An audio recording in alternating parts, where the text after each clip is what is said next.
2018 Toyota C-HR review.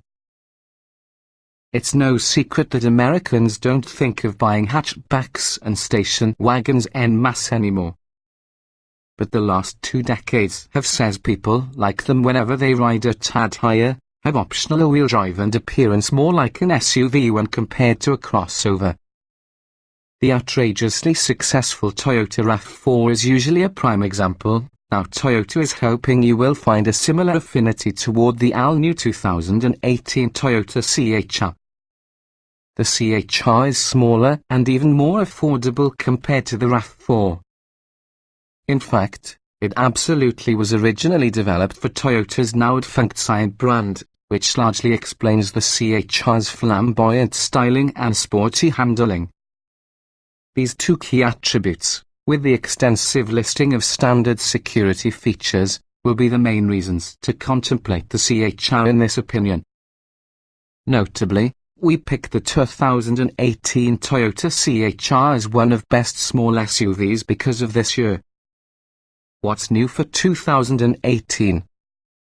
The 2018 Toyota C-HR is all new for 2018.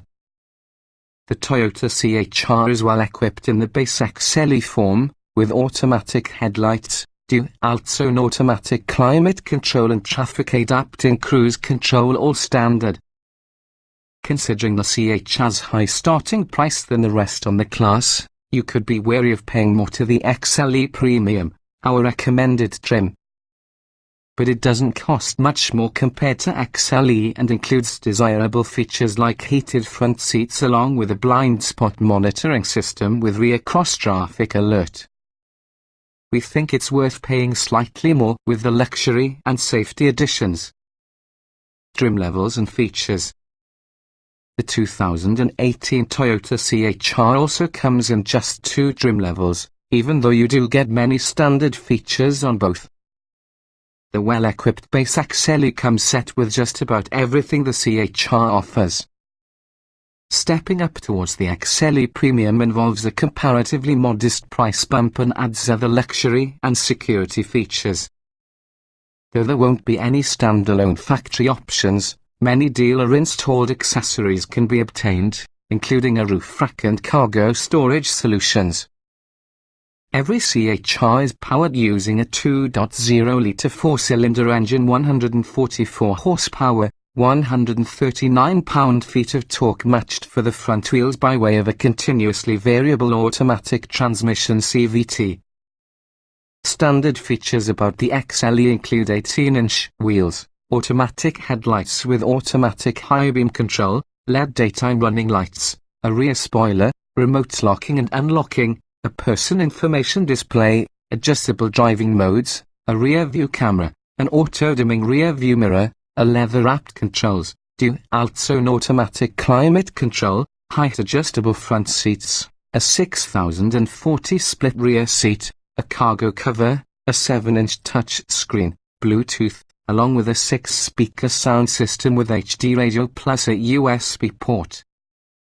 Several advanced safety and convenience features will also be standard, including traffic-adapting cruise control, brake-hold at stoplights, forward collision warning with automatic emergency braking, and lane departure warning and intervention.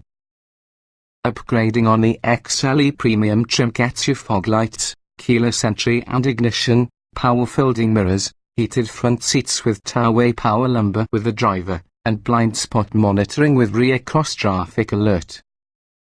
Trim tested. Each vehicle typically will come in multiple versions that happen to be fundamentally similar. The S within this review derived from our full test on a 2018 Toyota C-HR XLE Premium 2.0 litres inline-4, CVT, FWD. To a stop from 60 miles per hour required 119 feet, that's about average for cars in this particular class. In panic braking tests, we experienced moderate nosedive and a few residual bounce, though the C-HR tracked straight and remained controllable. In everyday driving, the brakes operate equally as you'd expect. Steering, there's little feedback coming throughout the wheel, nevertheless it feels direct and accurate within a sporty style of way.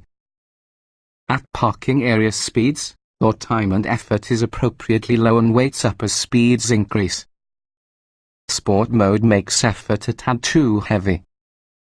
Handling, we were impressed to discover the C-HR is nearly entertaining drive an automobile on a twisty road, despite the presence of a not too powerful engine along with a lack of grip from low rolling resistance tires. There's noticeable tire squeal under moderate cornering, and also the tires really howl when pushed harder. Drivability, the small footprint and turning radius allow it to be easy to maneuver the C-HR into tight spaces. The transmission works fine, nevertheless it's relatively unremarkable.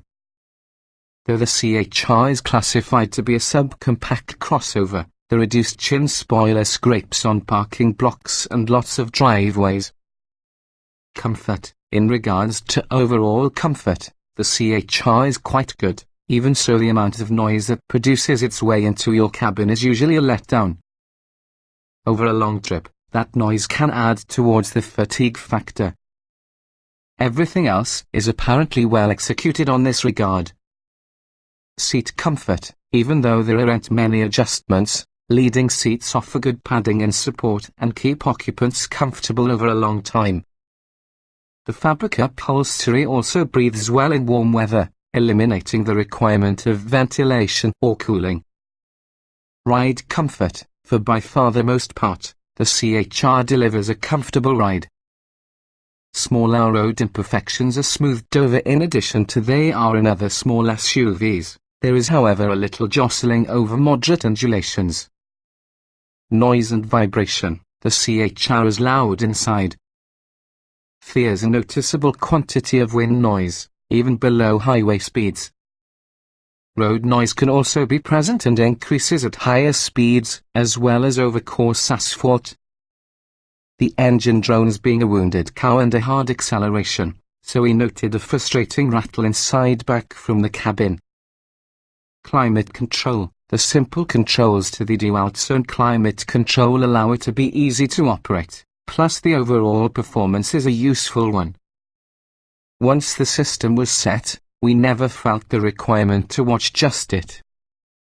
Interior, the C-HR's interior within reason attractive due to a rather simple layout. It can accommodate adult passengers in every seat, though there are numerous drawbacks for taller drivers and rear passengers. Despite a number of issues, we presume most drivers will likely be fine together with the interior within the long run. Ease of use, the C-HR's simple layout speaks, plus the main controls are an easy task to operate for your most part. Some with the more advanced features, like adaptive cruise control, were somewhat more challenging to figure out. Some staffers mentioned the need to consult the owner's manual. Getting and jetting out, front passengers have easy seat access afforded by way of a slightly higher seating position, that produces slipping to the cabin very easy.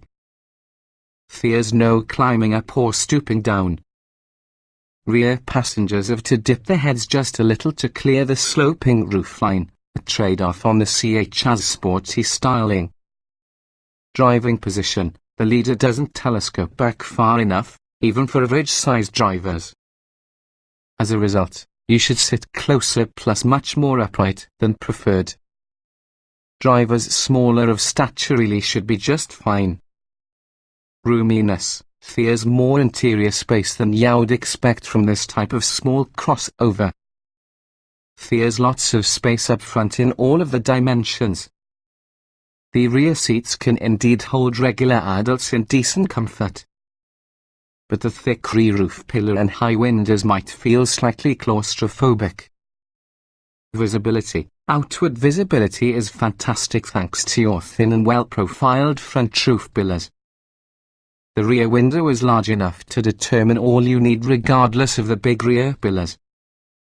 And there's not much guesswork when backing into a space, and that means you won't need to rely around the tiny rear view monitor. Quality, the interior is well designed and uses quality materials that exceed expectations for that class. were it not for a meticulous rattle within the back from the car, this score happens to be higher. Utility. It should not be a surprise that subcompact crossovers are limited in terms of cargo capacity. Nevertheless, the C-HR is one with the smallest maximum spaces inside the class. You'd be happier thinking of it like a raised hatchback rather over a crossover. Small item storage. There's an acceptable quantity of storage for use on your items, with small door pockets, decent-size cup holders, along with a center armrest bin that is certainly about average in space. The typical smart storage solutions that Toyota enjoys are absent. Cargo space. With the trunk seats constantly in place, you could have 19 cubic feet of cargo space, which splits the main difference between the C-HR's primary competition. The maximum capacity is 36.4 cubes. That's significantly smaller compared to any other subcompact crossover. Child safety seat accommodation. Latch anchors are typically accessed, but a rear-facing child seat will need you to move top passenger seat well forward. Technology. Toyota around the world has become lagging behind the competition on the subject of technology, as well as the C-HR is definitely an example. It lacks the smartphone integration that rivals include as standard. But it possesses more advanced security measures and driver assistance. Audio and navigation. The head unit in the C-HR is decent yet not at all impressive. It lacks some bass overall, but clarity is acceptable. The touchscreen mounted atop the dash is very easy to watch instantly and operates with minimal distraction. 2. Smartphone integration. Puzzlingly, Apple CarPlay and Android Auto are certainly not offered. With no factory navigation available, this can be even more odd to us considering that the touchscreen only controls audio. On top of that, we experienced occasional slowdowns inside systems response. Driver aids. We never had any frontal collision warnings, which either means it's well tuned or otherwise working. We're inclined to consider it as working. Adaptive cruise control is useful and operates right down to a stop. The lane keeping system can be good, but it really only alerts you and also doesn't steer you backline. Voice control. The voice controls worked virtually, but considering that this system only operates the audio and make contact with, it's acceptable at best.